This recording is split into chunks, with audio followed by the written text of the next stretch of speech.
បងប្អូនសតពេលយប់សំឡេងសត្វជុំវិញទៅហឹងអឹងកងទៅហឹងអឹងកងហ៊ីងហងបាទសំឡេងសត្វមើលស្ដាប់នេះ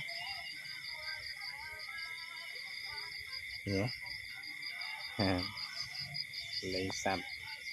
យំឥឡូវបាយលេងភ្លៀងហ្នឹងទៅ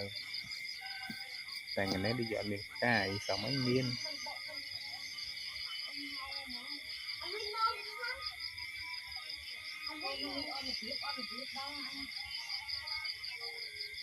នៅអត់ផ្កាយខ្លាច់ភ្លៀងយំទៅភ្លៀងលេងភ្លៀងណាបងប្អូនពេលយប់ម៉ោង7កន្លះបាទសំឡេងសត្វយំអូខេអរគុណបងប្អូនណា